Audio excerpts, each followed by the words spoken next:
Welcome back to the tutorial, guys. In this part 2 of the tutorial, we're going to texture the sugar cubes and the donut bread. So in part 1, we used geometry nodes to get the sugar cubes by using instance, and our instance object is right there. So the first thing we're going to do is we're going to texture the sugar cubes. So we are going to go to the shader editor, because that is going to create our texture. We're going to click on the instance, okay, the instance of the sugar cube, and we're going to create a new texture. And you'll see we have these two default nodes. We're going to rename this to sugar texture. You can name it whatever you want, it doesn't matter. So first we're going to do is I'm going to delete the printable BSDF. We're going to use another type of BSDF. There are multiple BSDFs, so we're going to use them. So we're going to use what's called a special type of texture, which is, if you do shift A, you can add a node. We're going to add a Voronoi texture. Voronoi texture right here, as you can see. Now, we are going to start from here, and we're going to work our way up. So first of all, we are going to use a mix shader node. And what the mix shader does is that it mixes two shaders together like the BSDFs. Or it's called add shader. So we can mix two shaders together. So we're going to make the translucent BSDF. A translucent is like a type of texture. And we're going to get another mix shader. We're going to mix the shader now. Right there. Now we are going to get another mix shader from here. And the add shader doesn't have a factor, while the mix shader does, so we can mix it to our liking. And then we need to add another mix shader, because we're going to mix it, because this is a very complex texture for the cube. Now what we're going to do is that we are going to end it here. So we're going to add a diffuse BSDF. So diffusion, if you paid attention to your science class, diffusion is the spreading out of particles. And also we're going to add a glossy BSDF, add some gloss to it. And we are also going to add a subsurface scattering, which means that our texture will be shiny on the outside. As you can see, we can't really see the texture right now. It's because we are not in material preview. So if we go here on the top right, you have lots of shading modes. This is rendered shading viewport. We don't have any lighting right now. We're gonna add lighting in a moment, in a bit. So if we go to material preview right over here, and you will see we will get our lighting. Right now we will not see the texture because we haven't connected it to here. Now you'll see we will get the lighting, the texture for the cube. So if the if it's not connected to the material output, if the node is not connected to the material output, you will see the texture as black. So don't forget to connect it like that. We are not done with the texture yet. We now need to add this to the glass BSDF. So over here, add a glass BSDF right there. Now we have done all of that. So down here in the translucent BSDF, we have done this. So we're going to make this a bit more neat. Now we have done that, what we're going to do is that we're going to do some volume scattering here. So we're going to add a volume scattering node right there. Now we're going to add called a RGB curve. So RGB curve will drive the volume scatter. Okay, so it's going to control the density. So RGB curve is going to control the density of the volume scatter. So RGB curve right there. And we are going to move this a bit down like there. And we are going to multiply the RGB curve. Multiply it. Make sure you don't do the vector one. Multiply it. And then we're going to drive the density right there. Now we have done that. We're just going to connect the color over here to the color of the Voronoi curve. I don't know, I think it's Japanese or something like that. But now we are going to connect the normals of this to a bump node. So a bump node adds crevices to the vectors, to the texture. I don't know what happened there. We don't need to connect it to it. We're gonna just X that, Shift A, bump node. Make sure you do the correct bump node. Is the vector one. So we're gonna move it up here so it doesn't connect, and we're gonna connect it to the color right here. And once we have done that, we are going to connect the normals. So the normal, I'm gonna move this one right up there, and then we are going to move the normal. They're connected there. Normal, normal, there, and there. And once we have done that, we're going to connect this over to the position right there. And now you can see that we have some nice texture right there. That is looking very, very good. Now we have done that. It will, when we have some lighting, then it will reflect and it will look very good. Just Control S to save the texture. Now we are going to texture the donut bread. So we're going to click on the donut, and we are going to add a new texture. It's going to name it donut.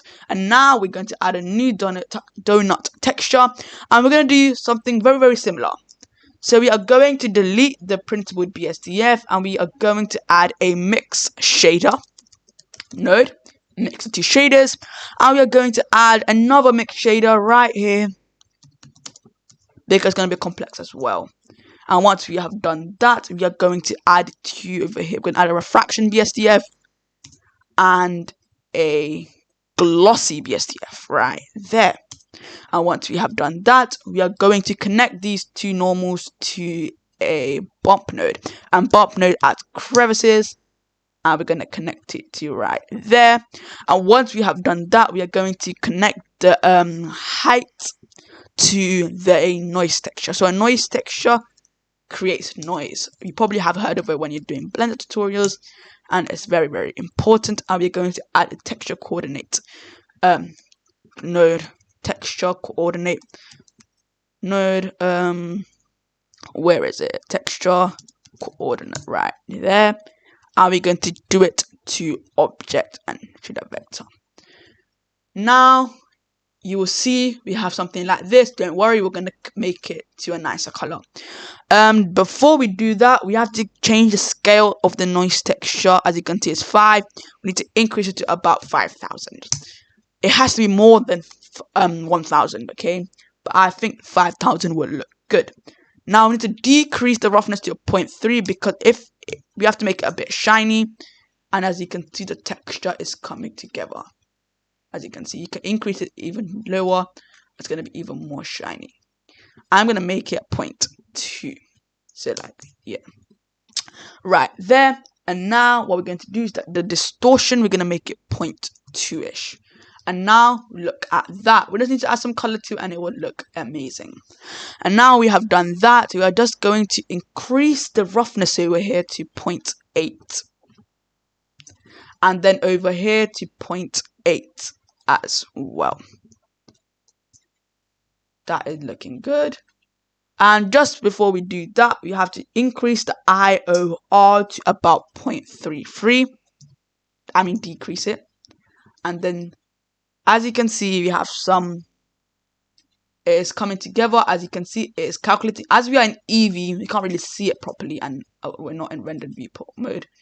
So we are going to connect it later. But now what we need to do, so for this mix shader right here, we're going to get another texture to it. We're going to add Shift A, right, Fresnel. It is an input and it will drive the mix shader for this one.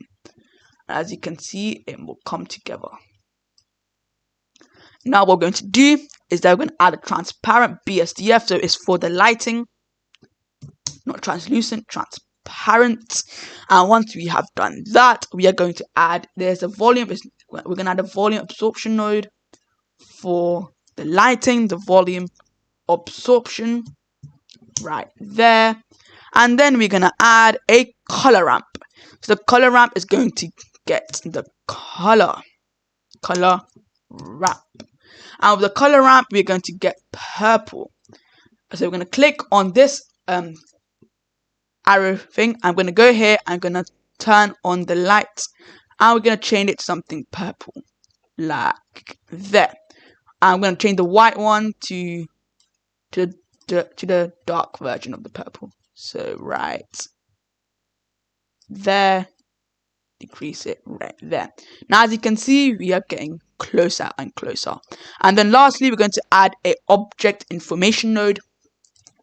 Right, object information, object info right there. I'm gonna do it to random, and as you can see, we will get something like this. Right now you can see it's kind of glitching right now, but it's fine because when we render it, it's gonna be fine. And don't forget to change this to constant, so it will be constant all the way through. And now we are done with the texture. Now we are going to go back to our default timeline, and don't forget to save this. Control S to save. And now we are going to go to the shade timeline, so timeline right there. And we're not going to animate this, we're just going to do it image. Now we are going to go to the render engine properties. We're going to render this in cycles, and when we render this in cycles, it will look amazing because you have some sampling. Now what we're going to do, we're going to rotate this, R to rotate. I'm going to rotate this a bit here, and we are going to rotate this on the Y like so. And now we are going to move our camera to our viewport.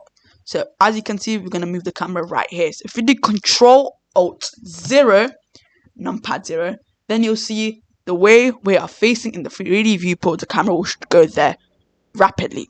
Now if we do Shift and the button on top of tab or next to one, that button has no name.